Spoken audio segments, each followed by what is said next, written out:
বাংলাদেশের বগুড়া জেলার বুকে করতোয়া নদীর তীরে শান্তভাবে শুয়ে আছে এক প্রাচীন রহস্য। বিস্তারিত থাকছে ডেস্ক রিপোর্টে। মহাস্থানগড়, যার মাটির নিচে চাপা পড়ে আছে এক হারানো নগরীর বিস্ময়কর ইতিহাস। এটি কোনো সাধারণ নগরী নয়, এটিই ছিল কিংবদন্তির পুন্ড্রবর্ধন রাজ্যের সুবিশাল রাজধানী পুন্ড্রনগর। কিন্তু কিভাবে প্রায় ২৫০০ বছর আগে গড়ে ওঠা এই নগরী সময়ের অতলে হারিয়ে গিয়েছিল, আর কিভাবেই বা আমরা এর অস্তিত্ব খুঁজে পেলাম, আজ আমরা সেই গল্পই উন্মোচন করতে চলেছি। ঊনবিংশ শতকে ব্রিটিশ প্রত্নতত্ত্ববিদরা এই বিশাল ধ্বংসস্তূপকে প্রথম চিহ্নিত করেন, কিন্তু এর আসল পরিচয় উন্মোচিত হয় ১৯৩১ সালে, যখন এখান থেকে উদ্ধার করা হয় এক টুকরো চুনাপাথর। এটি সাধারণ কোনো পাথর ছিল না, এটি ছিল ইতিহাসের এক দরজা খুলে দেবার চাবিকাঠি। ব্রাহ্মী লিপিতে লেখা এই রাজকীয় আদেশে সম্রাট অশোকের প্রাদেশিক শাসককে দুর্ভিক্ষ পীড়িত প্রজাদের রাষ্ট্রীয় ভাণ্ডার থেকে শস্য ও অর্থ দিয়ে সাহায্য করার নির্দেশ দেওয়া হয়। এটি শুধু একটি আদেশ ছিল না, এটি ছিল এক অকাট্য প্রমাণ যে খ্রিস্টপূর্ব ৩য় শতকেও পুন্ড্রনগর ছিল মৌর্য সাম্রাজ্যের এক সুসংগঠিত এবং গুরুত্বপূর্ণ প্রশাসনিক কেন্দ্র।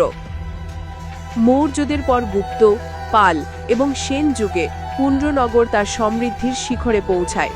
এটি পরিণত হয় এক বিশাল মহানগরীতে। চারপাশে প্রায় ৫ কিলোমিটার দীর্ঘ উঁচু প্রাচীর এবং পরীক্ষা দিয়ে ঘেরা এই সুরক্ষিত নগরী ছিল জ্ঞান, ধর্ম আর ক্ষমতার কেন্দ্র। পুন্ড্রনগর ছিল এক বহু সাংস্কৃতিক কেন্দ্র। এখানে পাশাপাশি গড়ে উঠেছিল বিশাল হিন্দু মন্দির এবং বৌদ্ধ বিহার। চীন সহ বিশ্বের নানা প্রান্ত থেকে জ্ঞান পিপাসু ভিক্ষু ও পর্যটকরা এখানে আসতেন। এখানকার শিল্পীরা পোড়া মাটির ফলকে ফুটিয়ে তুলতেন তৎকালীন সমাজ ও সংস্কৃতির প্রতিচ্ছবি। নগরীর পাশ দিয়ে বয়ে চলা করতোয়া নদী ছিল এর প্রাণ। এই নদীপথেই ভারতের বিভিন্ন অঞ্চল এবং সমুদ্র পথে বিদেশের সাথে চলত জমজমাট বাণিজ্য। উন্নত মানের সুতি কাপড়, চাল ও মূল্যবান পাথর ছিল এখানকার প্রধান বাণিজ্যিক পণ্য। তবে পুন্ড্রনগর শুধু রাজা বা বণিকদের শহর ছিল না, এর প্রাচীরের ভেতরে ও বাইরে বাস করত হাজার হাজার সাধারণ মানুষ, কৃষক, ঝেলে, তাঁতি, কুমোর। তাদের দৈনন্দিন জীবনের কোলাহলেই মুখরিত থাকত এই মহানগরী। তাদের তৈরি শিল্পকর্ম আর নিত্য ব্যবহার্য জিনিসপত্রই আজ আমাদের সেই সময়ের গল্প শোনায়। কিন্তু দ্বাদশ শতকের পর থেকে ধীরে ধীরে পুন্ড্রনগরের গুরুত্ব কমতে থাকে। নদীর গতিপথ পরিবর্তন, রাজনৈতিক পট পরিবর্তন এবং অন্যান্য কারণে এক সময়কার এই জাঁকজমকপূর্ণ নগরী পরিত্যক্ত হয়ে পড়ে।